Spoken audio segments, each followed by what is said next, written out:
मां आदि शक्ति के सप्तम रूप कालरात्रि की नवरात्रि में 7वें दिन पूजा की जाती है। काल का भी नाश करने के कारण ही इन्हें कालरात्रि कहा जाता है।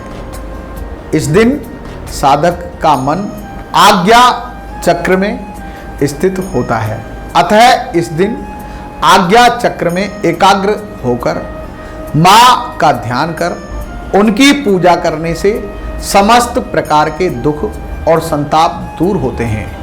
मां अपने भक्तों की आराधना से प्रसन्न होकर उनकी ग्रह बाधाओं के साथ साथ अग्नि, जल, जंतु, शत्रु और रात्रि व अन्य सभी प्रकार के भयों को दूर कर देती हैं। मां कालरात्रि को शरीर गहन अंधकार की भांति स्याह काला है, सिर के बाल बिखरे हुए तथा गले में विद्युत की तरह चमकने वाली माला है। गधे पर सवार मां के 3 नेत्र सत, रज तथा तमोगुण का प्रतीक हैं। ये महाकाली की भी भांति अत्यंत क्रोधातुर दिखाई देती हैं, परंतु अपने भक्तों को ये सदैव शुभ फल देती हैं, जिससे इनका एक नाम शुभकारी भी है। ऐसे करें मां कालरात्रि की पूजा। नवरात्रि के 7वें दिन सुबह स्नान, ध्यान आदि से निर्वृत्त होकर मां कालरात्रि की आराधना करें। इनकी प्रतिमा अथवा चित्र को लकड़ी की चौकी पर विराजमान कर यम नियम संयम का पालन करते हुए मां को पुष्प, दीपक, धूप और नैवेद्य आदि अर्पण कर निम्न मंत्रों में से किसी भी एक मंत्र का कम से कम 108 बार जप करें। माता रानी को अक्षत, पुष्प, धूप, गंधक और गुड़ आदि का भोग लगाएं। मां कालरात्रि को रात रानी पुष्प अति प्रिय हैं।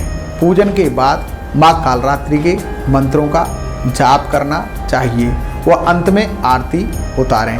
या देवी सर्वभूतेषु मां कालरात्रि रूपेण संस्थिता नमस्तस्यै नमस्तस्यै नमस्तस्यै नमो नमः। ओम कालरात्रे नमः।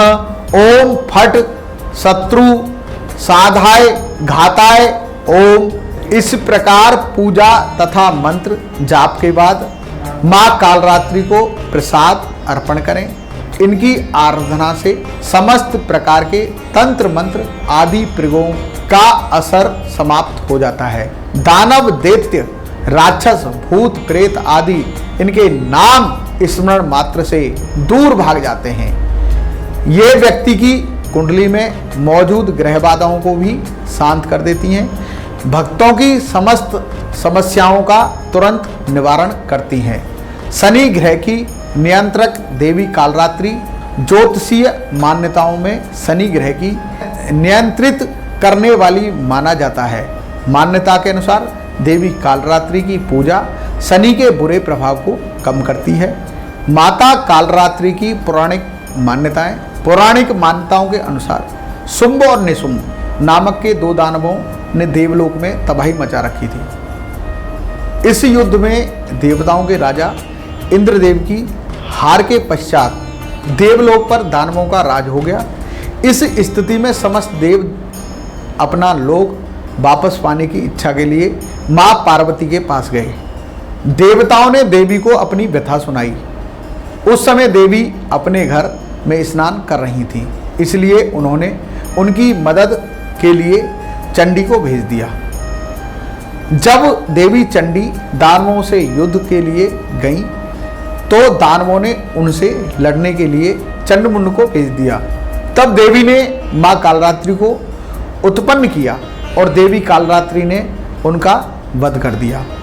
इसी कारण उनका नाम चामुंडा भी पड़ा। इसके बाद उनसे लड़ने के लिए रक्तबीज नामक राक्षस आया, जो अपने शरीर को विशालकाय बनाने में सक्षम था। मतलब अपना रूप बदल लेता था, कभी बड़ा कर लेता था अपने आप को और कभी छोटा बना लेता था। और उसके रक्त खून के जमीन पर गिरने से भी एक नया दानव रक्तबीज पैदा हो जाता था। तब देवी ने उसे मारकर उसका रक्त पीने का विचार किया, ताकि न उसका खून जमीन पर गिरे और न ही कोई दूसरा पैदा हो। जब भी दर्शकों आप किसी भी तंत्र मंत्र या किए कराई से डरते हैं, कई बार आपका चौराहे पर पैर पड़ जाता है या फिर कोई न कोई समस्या में आप पड़ जाते हैं, या भूत बाधा से परेशान है या प्रेत बाधा से परेशान है, तो आप मां कालरात्रि की अगर पूजा कर लेते हैं 108 नामों से, सप्तमी के दिन अगर आपने हवन कर लिया, तो आपके घर की सभी नकारात्मक शक्तियां दूर हो जाएंगी और आपको किए कराए का बिल्कुल भी भय नहीं रहेगा। आज के लिए बस इतना ही। जय माता रानी, कालरात्रि चामुंडा माता आप सभी भक्तों का भला करें, आपके जीवन में आनंद दें, तंत्र मंत्र से आपको बचाएं।